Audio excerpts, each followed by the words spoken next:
Dragon ball GT, वो series जो कि किसी को भी नहीं पसंद। जब ड्रैगन बॉल की मांगा खत्म हो गई और अकीरा टोरियामा ने अपनी मांगा बनाना बंद कर दी तो टोई एनिमेशन तब भी ड्रैगन बॉल को कंटिन्यू करना चाहता था और तब इन लोगों ने बनाया ड्रैगन बॉल जीटी।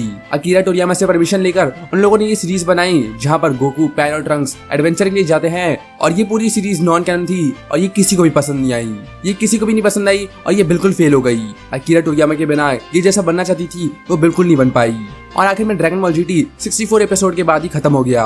और अब आता है 2024 जहां पर हम लोगों को देखने को मिल रहा है ड्रैगन बॉल डायमा, जहां पर गोकू फिर से एक बच्चा बन चुका है और फिर से वो एडवेंचर पे जाने वाला है। और जब लोगों ने पहली बार इसको देखा था तो लोग इसको बोल रहे थे कि ये बिल्कुल ड्रैगन बॉल जीटी 2.0 है, मतलब ड्रैगन बॉल जीटी फिर से आने वाला है। लेकिन इसमें एक डिफरेंस है ड्रैगन बॉल जीटी से और वो है अकीरा टोरियामा।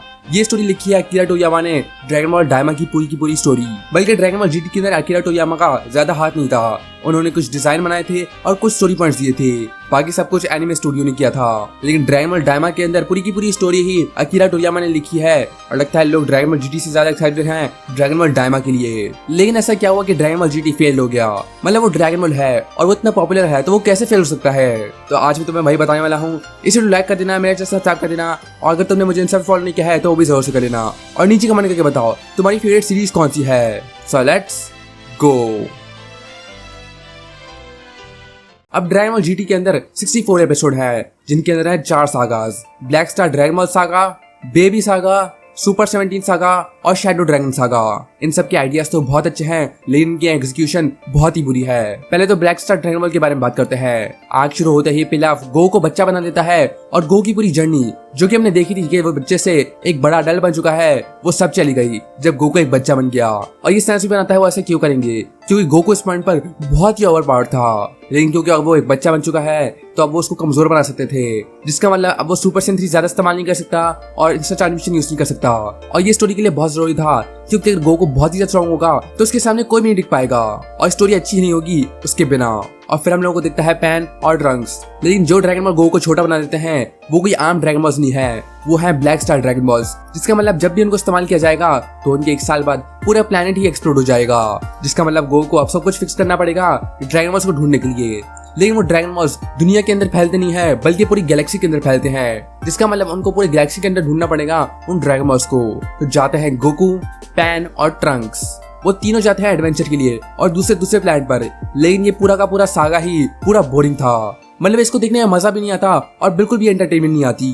वो लोग किसी प्लैनेट के अंदर जाते हैं, वहां से उठाते हैं और वापस चले जाते हैं, कभी कुछ और होता है कभी कुछ और होता है और सब कुछ बोरिंग होता है। ऐसा लग रहा था कि वो ओरिजिनल ड्रैगन बॉल के एडवेंचर को कॉपी करने की कोशिश कर रहे हैं ड्रैगन बॉल जीटी के अंदर, जबकि ये आइडिया अच्छा है कि वो लोग ड्रैगन बॉल्स को ढूंढने चले, लेकिन इसकी एग्जीक्यूशन बिल्कुल घटिया और बिल्कुल बोरिंग है। मतलब लिटरली मुझे बहुत टाइम हो चुका है ड्रैगन बॉल जीटी देखे हुए और मुझे कुछ भी याद नहीं है इस सागा के अंदर। साथ ही साथ पैन बिल्कुल अनोइंग है और ट्रंक्स तो बिल्कुल किसी काम का नहीं है और गो को किसी चीज की परवाह है ही नहीं, वो बच्चा बन चुका है उसको परवाह नहीं, पूरा प्लेनेट एक्सप्लोड होने वाला है उसको परवाह नहीं। मतलब गोकू वहाँ पे आराम से घूम रहा है और बाकी सब लोग परेशान हो रहे हैं। और जब ड्रैगन बॉल जीटी की इतनी बुरी शुरुआत होती है तो सब लोग उसको शुरुआत में ही छोड़ देते हैं। मतलब सोचो अगर तुम एक सीरीज देख रहे हो जो कि तुमने शुरू करी है और वो इतनी बोरिंग है कि तुम उसको देख नहीं पा रहे हो तो तुम उसको कंटिन्यू क्यों करोगे। तो इसलिए बहुत सारे लोग ड्रैगन बॉल जीटी को छोड़ ही देते हैं। लेकिन इसके बाद नेक्स्ट सागा है बेबी सागा। अब जब गोकू, पैन और ट्रंक्स घूम रहे होते हैं तो मिलते हैं बेबी से और बेबी के पास पावर होती है कि वो दूसरी की बॉडी को कंट्रोल कर सकता है और बेबी को रिवेंज चाहिए क्योंकि वो ट्रफल्स है और सायंस ने ट्रफल्स को मार दिया था तो उसको बदला चाहिए सायंस से, मतलब गोकू से। और ये आइडिया बहुत ही अच्छा है और ये पूरा सागा पूरे ड्रैगन बॉल जीटी के अंदर सबसे बेस्ट सागा है और बेबी की पावर्स भी बहुत ही कूल हैं। ये सागा तो सबको बहुत पसंद आता है क्योंकि इसके अंदर एक चीज थी जो कि सबसे बढ़िया थी और वो थी सुपर सैयन 4। अब सुपर सैयन 4 बहुत ही कूल ट्रांसफॉर्मेशन है और उसका डिजाइन तो बहुत ही बढ़िया है। मतलब देखो ये कितनी कूल लग रही है। लेकिन गोकू ने अचीव कैसे करी गोल्डन ग्रे टेप बन के, और वो गोल्डन ग्रे टेप कैसे बन गया अपनी टेल वापस लाकर, और वो टेल वापस कैसे लेकर आया क्योंकि एल्डर काय ने बोला। लेकिन एल्डर काय को कैसे पता कि सुपर सैयन 4 जैसी भी कोई चीज होती है। इस पूरे आर्क के अंदर थोड़ी थोड़ी अजीब चीजें होती रहती है, जैसे गोकू कभी कोई फंस जाता है और गोकू की टेल को निकालने की कोशिश कर रहे होते हैं, लेकिन उनको कैसे पता ये काम करेगा या भी नहीं। उनको तो पता भी नहीं कि अगर टेल वापस आ भी गई तो उसकी पावर बढ़ेगी या नहीं। लेकिन जो भी हो वो काम कर जाता है और गोकू बन जाता है गोल्डन ग्रेट एप, जहाँ पर वो सब कुछ तबाही मचाने लग जाता है। लेकिन जब वो पैन को देखता है तो अपने माइंड को कंट्रोल कर लेता है और बन जाता है सुपर सैयन 4। और इस पॉइंट पर सब समझ जाएंगे कि गोकू अब इस पॉइंट पर जीत चुका है। इस स्टोरी के अंदर ऊब तो पूरी तरह गायब होता है। मतलब लिटरली ड्रैगन बॉल जी के एंड के अंदर ऐसा लग रहा था कि ऊब ही मेन कैरेक्टर होने वाला है, लेकिन ड्रैगन बॉल जीटी के अंदर ही उसको दफा करवा दिया और अब वो वापस आया बेबी सागा के अंदर, जहाँ पर वो माजिन बू के साथ फ्यूज हो गया और फिर बेबी ने उसको चॉकलेट बना के खा लिया। और आगे जाकर जब गोकू और बेबी लड़ रहे होते हैं तो ऊब वापस आता है बेबी के पेट के अंदर और उसको अंदर से अटैक करता है। तो वो इस पूरे टाइम किस चीज का इंतजार कर रहा था और वो चॉकलेट बनाई क्यों? वो सीधा उसको मार क्यों नहीं देता? जो भी हो ये सागा खत्म होता है जब गोकू बेबी को मार देता है। उसके बाद आता है सुपर 17 सागा, जहाँ पर स्टोरी का आइडिया है कि 2 17 फ्यूज होंगे और बन जाएंगे सुपर 17, जिसको कोई भी नहीं आ सकता। और ये पूरा सागा 7 एपिसोड का था। मतलब लिटरली फिलर सागास इससे बड़े होते हैं। तो पूरे ड्रैगन बॉल जीटी के फिलर के अंदर ही इसके अंदर एक और फिलर आर्क था और वो था सुपर 17 सागा। इसके अंदर सुपर 17 कुछ भी कर रहा होता है। इसके अंदर सिर्फ एक ही फाइट होती है और वो होती है गोकू और सुपर 17 की, जहाँ पर गोकू अपनी सुपर सैयन 4 के अंदर इसको अटैक कर रहा होता है, वो भी की ब्लास्ट से। और जब गोकू पता चल जाता है कि उसको एब्जॉर्ब कर सकता है, वो तब भी वही कर रहा होता है। सारे के सारे मरे हुए कैरेक्टर्स वापस आ जाते हैं और वो कोई भी बात नहीं करते। मतलब लिटरली वेजिटा नापा को देखता है और वो नापा से बात नहीं करता। मतलब सोचो वेजिटा कितना अच्छा बन चुका है और वो नापा को अच्छाई सिखाने की कोशिश करेगा, लेकिन नहीं, वो सीधा उसको मार देता है। और बाकी सारे के सारे कैरेक्टर्स जो कि वापस आए थे वो सब भी मर जाते हैं इसी तरह। आखिर में गोकू सुपर 17 को ड्रैगन फिश कर देता है और वो भी सबसे अनकूल ड्रैगन फिश के अंदर। मतलब मूवी 13 के अंदर कितना कूल लग रहा था और यहाँ पर कितना बेकार लग रहा है। और ये खत्म हो जाता है 7 एपिसोड के अंदर। और फिर आता है शैडो ड्रैगन सागा, जो कि ड्रैगन बॉल जीटी का सबसे बेस्ट सागा है। अब इस आर्क का आइडिया बिल्कुल एस टियर है, मतलब बहुत ही बढ़िया, क्योंकि ड्रैगन बॉल्स को बहुत ज्यादा इस्तेमाल किया जाता है अपनी सेल्फिश विशेस के लिए। तो उनके अंदर माइनस एनर्जी स्टोर होती जाती है और 10 साल तक लगातार इस्तेमाल करने के बाद ड्रैगन बॉल के अंदर क्रैक्स आ जाते हैं और उसमें से निकलता है एक शैनरॉन जो कि सिगार पी रहा होता है। और फिर ड्रैगन बॉल की माइनस एनर्जी से 7 अलग अलग इविल शैनरॉन बनते हैं जो कि दुनिया को खत्म करने वाले हैं। अब गोकू और पैन का काम होता है उनको रोकना।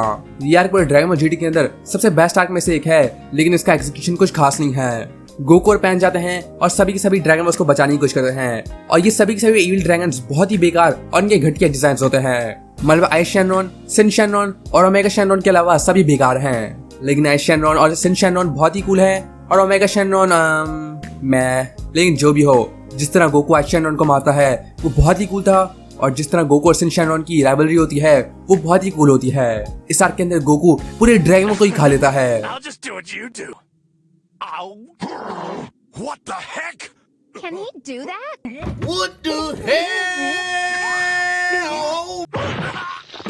और फिर वेजिटा भी सुपर सैयन 4 अचीव कर लेता है और वो दोनों बन जाते हैं गोजिटा। और गोजिटा सुपर सैयन 4 ओमेगा शैनरॉन को मारने के बजाय उसके साथ मजाक कर रहा होता है और उनका फ्यूजन टाइम खत्म हो जाता है।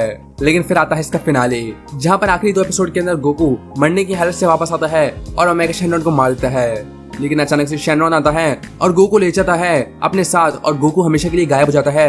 और हमें दिखता है फाइनल सीन 100 साल के बाद, जहाँ पर पैन गोकू देखती है और गोकू उसके सामने से गायब हो जाता है और गोकू जा रहा होता है टूर्नामेंट से। और हम लोगों को सारे के सारे मोन्टाज दिखते हैं उसकी पूरी जर्नी के। और मैं मजाक नहीं कर रहा हूँ, ये देखकर मुझे भी आंसू आ गए थे। तो शैडो ड्रैगन सागा बहुत खास नहीं था, लेकिन इसकी एंडिंग बिल्कुल परफेक्ट थी। गोकू अपने आप को सैक्रिफाइस कर देता है अपने दोस्तों को बचाने के लिए और वो सब 100 साल के लिए जीते हैं बिना किसी प्रॉब्लम के। और यहाँ पर गोकू फाइनली गुड बाय कर देता है और इसी के साथ खत्म होता है ड्रैगन बॉल जीटी। और इसी के साथ खत्म हो गई थी ड्रैगन बॉल की पूरी सीरीज, जब तक ड्रैगन बॉल सुपर वापस नहीं आ गया। अब ड्रैगन बॉल जीटी के अंदर बहुत सारी प्रॉब्लम्स थी। अब ये सारे के सारे आर्क्स बहुत ही बोरिंग थे और इनके अंदर कुछ भी खास नहीं था। इनकी स्टोरी आइडियाज तो बहुत अच्छे थे, लेकिन इनकी एग्जीक्यूशन बहुत ही बेकार थी। और ज्यादातर ये इसलिए हुआ क्योंकि अकीरा टोरियामा का हाल इसमें नहीं था। अगर अकीरा टोरियामा यहाँ पे होते तो बहुत अच्छी स्टोरी बना देते। ड्रैगन बॉल जीटी की एनिमेशन भी कुछ खास नहीं थी, फाइट्स के अंदर कोई मीनिंग नहीं थी। मतलब लिटरली बस वो फाइटिंग ही कर रहे थे और स्टोरीज बिल्कुल बोरिंग और प्लेन लग रही थी, जिनको देखकर बिल्कुल भी मजा नहीं आता। लिटरली वो बोर कर देते हैं। ड्रैगन बॉल सुपर भी कुछ खास नहीं है, लेकिन कम से कम वो एंटरटेन तो करता है, कुछ भी बेकार दिखाकर। लेकिन ड्रैगन बॉल जीटी सिर्फ बोरिंग है। लेकिन इस बार ड्रैगन बॉल डायमा को अकीरा टोरियामा बना रहे हैं और इस बार मुझे पक्का यकीन है कि वो बहुत अच्छा होने वाला है। अब ड्रैगन बॉल जीटी के अंदर बहुत सी प्रॉब्लम्स तो होगी, लेकिन वो भी ड्रैगन बॉल का बड़ा हिस्सा है। और अगर वो ना होती तो ना हमें सुपर सैयन 4 गोकू देखने को मिलता, ना ही सुपर सैयन 4 वेजिटा और ना ही सुपर सैयन 4 गोजिटा। तो यही वजह थी कि ड्रैगन बॉल जीटी इतना बेकार निकला। नीचे कमेंट करके बताओ क्या तुम्हें ड्रैगन बॉल जीटी पसंद है या नहीं। इसे लाइक कर देना, सब्सक्राइब कर देना और मैं तो नेक्स्ट वीडियो के अंदर